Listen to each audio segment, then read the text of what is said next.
Have you ever been so embarrassed for someone else that it almost makes you speechless? Well, look at this right here, that global mission that between all the players in the world for Pokemon Sun and Moon, they need to go out and catch some Pokemon, and we had to get 100 million Pokemon in just under 2 weeks. Well, the first global mission goal was just missed.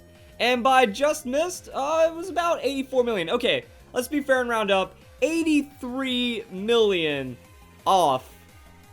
Oh, I don't even know what to say about that. Like, why are you lying, Pokemon? I'm not trying to be mean or overly cruel to Pokemon, but come on, that's just not even cool. Like, oh, just missed, guys. We just missed it.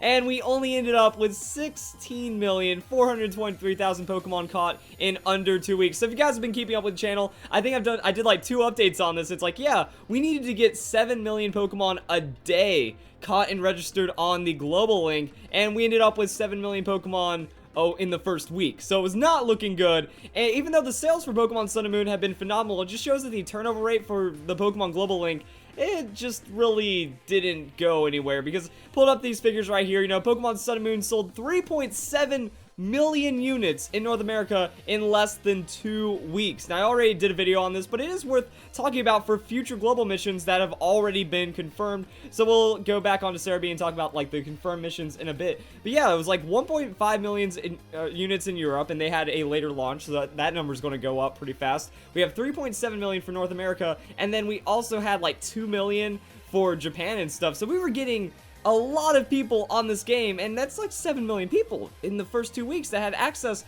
to this event. And unfortunately, like, that means all we had to do was get everyone to register and catch like 15 Pokemon, and we'd be done. What I really want to know is how many people entered, and then I guess we could figure out like the average amount of Pokemon caught as well. But I also want to see like a top 10 or a top 100 ratings list. I feel like if you're going to go all out for these global missions, you need to make it feel good, and maybe also put up, I think the biggest failure here is that you needed to set goals. That right here says, you know, everyone just for participating gets 100 festival coins. So you register.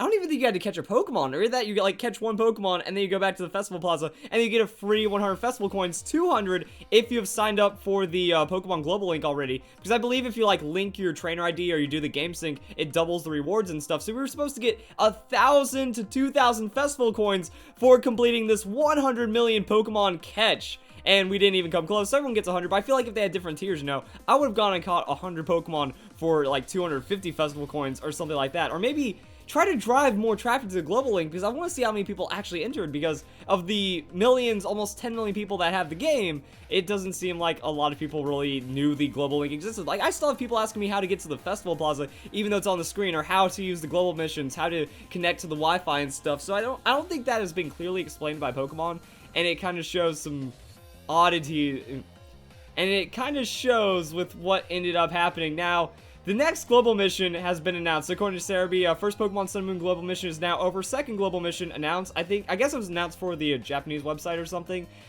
Oh boy, here's where it gets really interesting. As such, failure reward of 100 FC or 200 FC if the game is registered to the global link is available. On this note, it was also said that the targets will be altered based on this mission. That's probably a good idea. Also probably a really good idea, considering that the first one that we had for this was 900 million Pokemon in a shorter amount of time. So yeah, that was 9 days, and this was on the Pokemon website. Now this, to be fair, was before like Pokemon Sun and Moon came out. This was with the announcement of the Festival Plaza, and was talking about global missions. I don't even know why, you know, this number exists right here of 900 million. Like 100 million is hard enough to imagine, but then 900 million? So it seems like the Pokemon Company overestimated what was going on with the global link. But the next mission is catching Pokemon or looking for Pokemon with the island scan, and it begins on December 27th. I honestly have no idea how that is going to go. Like, how many island scans are they going to expect? Because we are limited. That means, say we have 500,000 people entering, it's on for 2 weeks. Well, that means each of those people are only going to be able to get like a max of 14. Or maybe if they're doing like the special QR code kind of cheesy gimmick method that they have, like if you scan like shiny Snorlax and some other shinies, you can technically do 2 island scans a day.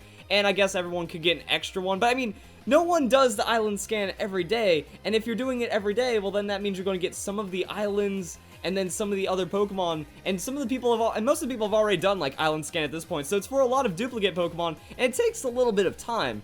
So it's encouraging the island scan feature if you aren't aware of it, which is, I think, something nice right there, but it limits. It's not like Pokemon where I could go and catch hundreds of Pokemon in a day if I wanted to, and I just went and, like, grinded it out. With this, you get 2 island scans, so maybe that could also contribute to it being more accessible, as long as the goal is realistic. That's why I want to see the numbers, like how many people ended up participating in the mission. You know, if it was only, what did we end up with? 16 million. We ended up with 16 million.